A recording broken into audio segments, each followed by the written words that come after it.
Revisi peraturan Komisi Pemilihan Umum (PKPU) terkait batas usia minimal peserta Pilpres disetujui. Rancangan revisi PKPU nomor 19 tahun 2023 disetujui Komisi 2 DPR bersama Lembaga Penyelenggara Pemilu Selasa malam 31 Oktober 2023. Revisi ini merupakan tindak lanjut dari putusan Mahkamah Konstitusi yang berdampak pada perubahan syarat calon presiden dan wakil presiden. Ketua Komisi 2 DPR RI Ahmad Doli Kurnia menyatakan rancangan PKPU disesuaikan dengan hasil putusan Mahkamah Konstitusi soal syarat usia Capres-Cawapres. Meski disetujui, pimpinan KPU sempat dihujani kritikan keras dari sejumlah anggota fraksi PDI Perjuangan. Sudah ada belum, Pak? Ini menimbang mengingat nggak ada nih. Agar ini sempurna, ya. Kita close aja dulu, dilengkapin aja dulu nih. Kita tutup rapat ini malam ini. Mereka kerja, besok ditunjuk, dicatatkan dalam berita negara, Pak. Kalau nggak nanti percuma, kita dalami, kita bahas juga yang cacat secara formil.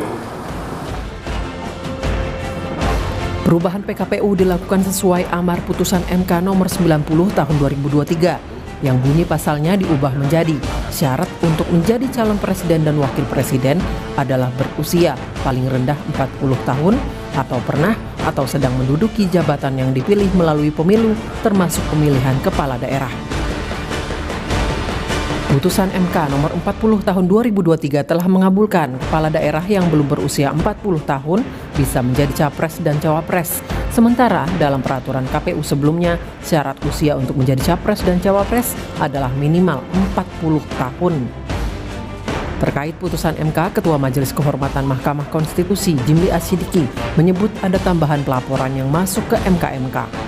Salah satunya soal dugaan pembiaran oleh 8 hakim MK atas ikutnya hakim ketua yang memiliki hubungan kekeluargaan. Jimli mengklarifikasi hal tersebut kepada 9 hakim MK yang memutus perkara gugatan batas usia Capres-Cawapres. Oh, sudah tambah satu lagi, pembiaran jadi 11. Ya, itu udah berapa persen yang maksudnya udah Semua sudah kita klarifikasi kecuali yang baru-baru tadi soal pembiaran. Ya Pak, ini tadi sudah kita tanya juga soal itu. Maksudnya terang benderang melanggar atau tidak? Nggak, sepanjang menyangkut isu yang dilaporkan kemarin sudah terang, tapi sekarang tumbuh berkembang baru-baru lagi. Jadi 9 hakim atau 8 hakim kok membiarkan, nggak mengingatkan, padahal ini kan ada konflik kepentingan. Kok ada sidang dihadiri oleh ketua yang punya hubungan kekeluargaan. Kan itu kan semua orang tahu bahwa ada hubungan kekeluargaan. Kok dibiarin, nggak diingatkan. Nah, sehingga 99 itu dituduh semuanya melanggar semua karena membiarkan itu. Majelis Kehormatan MK juga mendalami dugaan pelanggaran proses administrasi oleh hakim MK dalam proses pengambilan keputusan.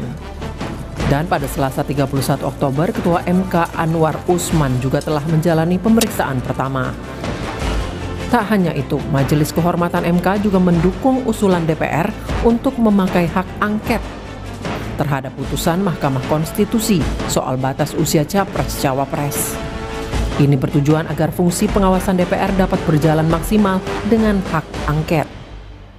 Apalagi Majelis Kehormatan MK menyebut kini MK tengah menghadapi masalah serius.